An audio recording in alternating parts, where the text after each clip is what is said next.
This is going to be a review for episode 311 of Naruto Shippuden, which this one is called a Prologue of Road to Ninja, which has to do with the movie of Road to Ninja. So for those of you that haven't seen it or never heard of it, I highly suggest watching, especially if you're like me, waited for over a year just for it to finally come out in America or for us to be able to watch it. I would highly suggest going and watching that. Now, in this episode, it is very, very connected to that movie, and I will start off by saying that generally this episode, there was a lot of simple things that they did a lot better compared to the last couple of episodes. Now, there were a couple of things that were, I guess you could say, didn't quite make as much sense and kind of led to a dead end or something, but those were very minor things, especially compared to the last episode or two. So they definitely did a lot better, and for what it is, I will say they definitely improved a lot, and the animation, audio, and all that kind of stuff was just a lot better, because on the last episode, because it took place in, I guess you could say, Naruto's life when he was very young, the actor, which by the way, I do know that it's a female now, I wasn't too sure before, that's why I said he, so then that way someone will correct me, and thank you, man, for correcting me, and pretty much, they messed up a lot. They messed up a lot transitioning from his younger voice to his older voice, his, newer voice, and that was,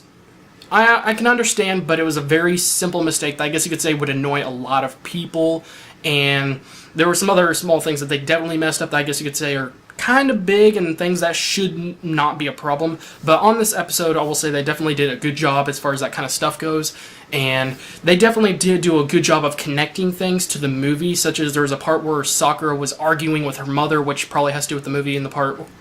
where she was wishing she didn't have to deal with her parents and just hated dealing with them, and there was a couple of things that I guess you could say kind of threw me off a little bit, which I will admit they definitely did a good job on this episode as far as adding things into it to make it more interesting, because by all means this episode doesn't have anything big that's really worth watching. It is filler, but it doesn't really have anything big that you even learn or anything like that, but they definitely did add a few elements into it that made it much more interesting and entertaining and funny and just overall better worth watching. And there was this one part that was very, very funny, which was when Naruto and all of them were in the, I can't remember what it's called, spa house, bath house, something like that, and I don't know why he was looking there, but he noticed Shino had a bug around his part, and he freaked out so much, like, oh, you got a bug around there,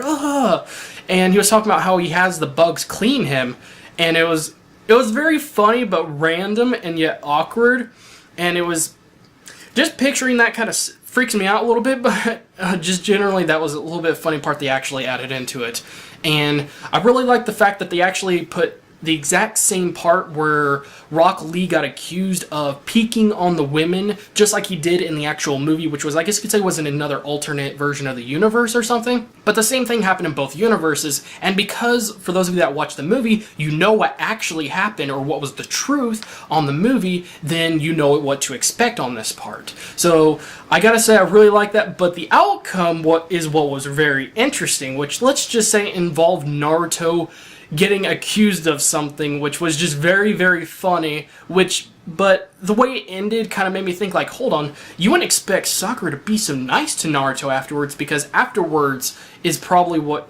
I guess you could say, when it transitioned to the movie, you know what I mean? Because that's one thing that kind of threw me off, is that by seeing the end of the episode of Naruto Shippuden 311, it made me think, okay, when he did that jutsu, which kind of switched alternate universes, or kind of made his own wish come true so then he wouldn't want to come back to the real world that he was in, sorry for any spoilers, did he repeat it? Did he go back in time or something like that? Because it looks like he did the jutsu after the stuff happened that happened in the movie. So, I mean, it's one of those kind of things that's kind of confusing, but I will say that at least, for the most part, that little element kind of made it more humorous, the one with Sakura part, and I kind of wish that they would kind of make more sense, but, you would probably think that maybe it was just actually one of those things that was actually happening before, but it actually wasn't, because let's just say it showed something that he saw, and it was actually after the stuff that kind of happened in the movie, so it's still kind of confusing, which at least we do officially know that this does take place before the village was attacked. There was a couple of hints, of course, the obvious and stuff like that, but the big hint was because the Akatsuki were still alive, which in the alternate universe they were, but in the alternate universe they were, I'm not trying to spoil anything, let's just say they were different, so there was no reason for them to be dead, which therefore would really make you think, okay, so they would be dead in this universe, which now that we see that they're alive in this universe, I guess you could say now we know that they actually were, this actually takes place before the Akatsuki got killed and everything. So that was one thing they did good. Now I gotta say my favorite part of the episode was a scene that involved Hinata. So if you're a big fan of Hinata, or if you like her for any reasons at all, then I gotta say there's going to be a part in it that you're gonna absolutely love. You might giggle a little bit or laugh about it, but you're gonna enjoy it just like I did, and that was just my favorite part. And one of my friends, he's not as big of a Hinata fan, but even he thought that was his favorite part of the episode.